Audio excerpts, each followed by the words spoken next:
आज मैं आपको माँ की ममता क्या होती है उसका एक रूप बताने जा रहा हूँ।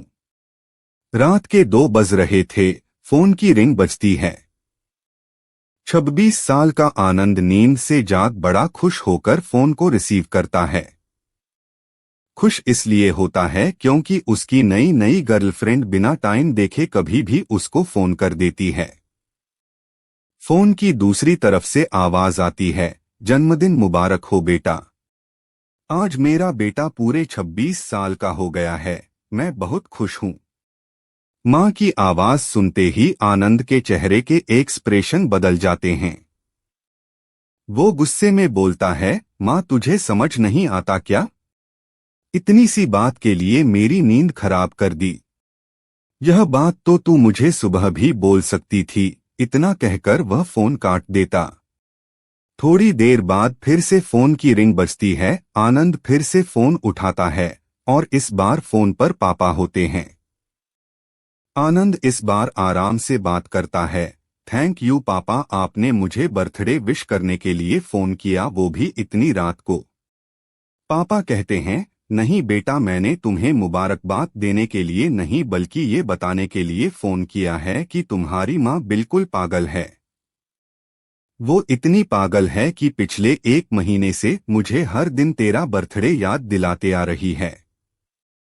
वो इतनी पागल है कि तू हमसे सैकड़ों किलोमीटर दूर है, फिर भी उसने यहाँ पर खुद अपने हाथों से तेरे लिए केक बनाया है।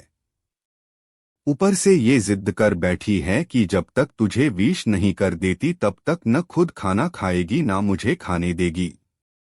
आनंद सब ध्यान से सुन रहा था और उसे ये महसूस भी हो रहा था कि उसने अपनी माँ को फॉर ग्रांटेड ले लिया था। वो बोला, नहीं पापा, माँ बिल्कुल पागल नहीं है।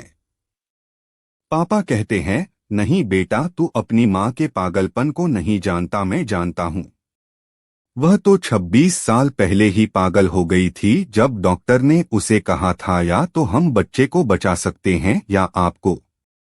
उसने बिना 1 सेकंड भी सोचे बच्चे को बचाने का फैसला ले लिया और मुझे भी कसम देखकर उस फॉर्म पर साइन करने के लिए मना लिया था जिस पर लिखा था उसकी जिंदगी इस ऑपरेशन से खतरे में और अगर उसे कुछ होता है तो उसके जिम्मेदार डॉक्टर नहीं होंगे। अब तू ही बता, बिना तुझे देखे जो औरत तेरे लिए मरने को तैयार हो जाए उसे हम पागल नहीं कहेंगे तो क्या कहेंगे? इतना कहकर पापा ने भी फोन रख दिया। आनंद ने भी अब यह महसूस किया था कि वह जो कर रहा था वो भूल नहीं गुनाह था। हाँ, एक बार किसी इंसान को दुख दो तो कोई बात नहीं, लेकिन भगवान को दुख देना गुनाह ही होता है। और माँ भगवान से कम नहीं होती। पश्चाताप के आंसू उसकी आंखों से बह निकले। सवेरा होते ही आनंद अपने घर की ओर रवाना हो गया, अपने माँ बाप से माफी मांगने के लिए।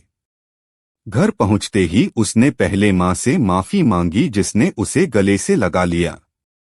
फिर वह अपने पापा से माफी मांगने लगा।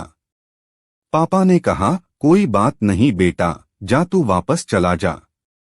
तेरी माँ हमेशा कहती थी कि तू उसे बुढ़ापे में संभालेगा, लेकिन मैं उसे समझा दूंगा जैसे आज तक मैं उसे संभालते आया हूँ वैसे ही आगे भी मैं उसका ख्याल रखूंगा।